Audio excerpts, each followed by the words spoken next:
تو جس طرح آپ نے کہا کہ یہ شفٹنگ بلوچستان اور دبئی اور اس طرف جا رہی ہے، جب یہ ٹمپریچر چینج ہو رہے ہیں اور وہ جو لارج اسکیل سرکولیشن ہے اس میں شفٹ آ رہے ہیں، تو جو آپ کے بادل بے آف بنگال سے اور عربین سی سے اٹھ کے پاکستان کی طرف ایک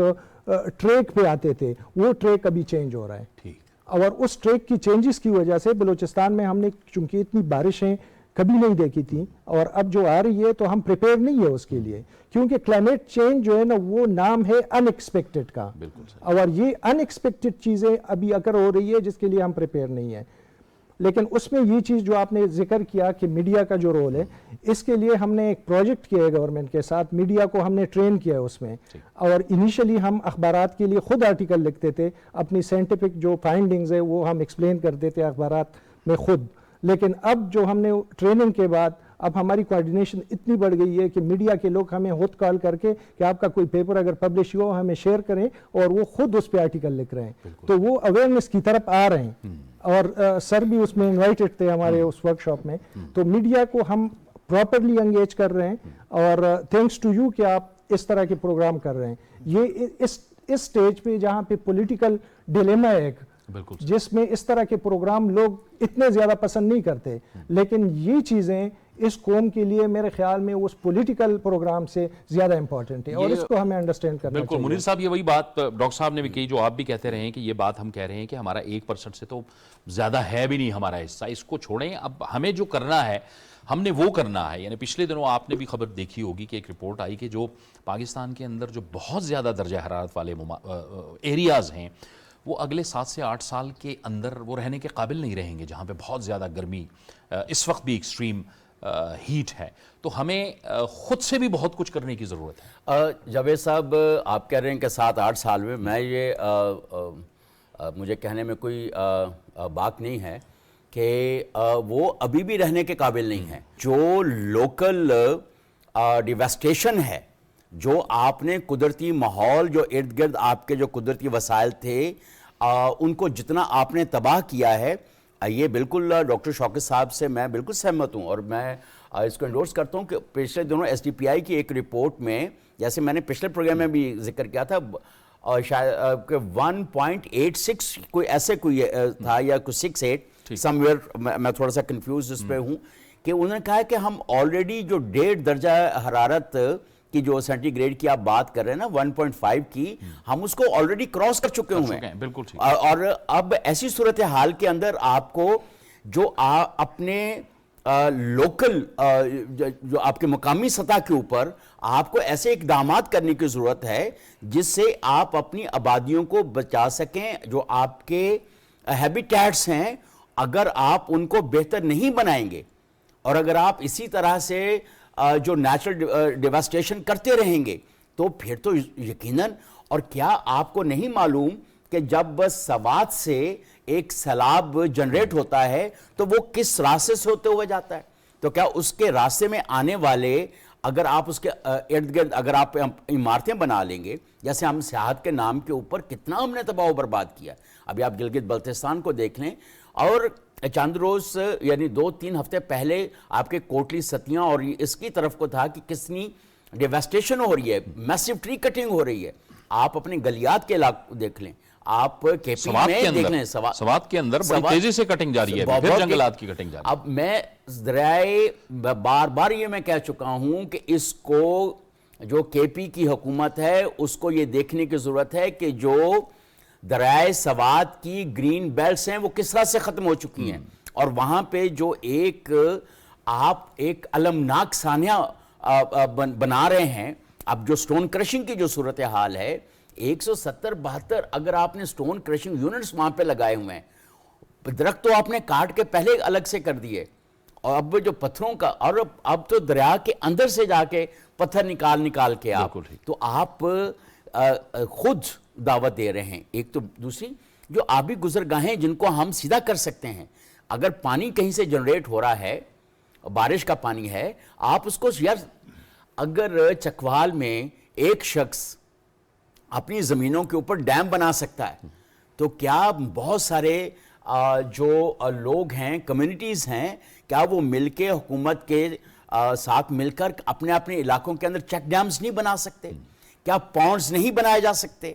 اگر کہیں پہ جھیلیں موجود ہیں اور ان کو ہم جس طرح سے تلف کر رہے ہیں، یا جو نیچرل سٹریمز جیسے 500 سے زیادہ نیچرل سٹریمز، تو آپ نے جو قدرتی ندی نالے تھے وہ اسلام آباد کے اندر آپ نے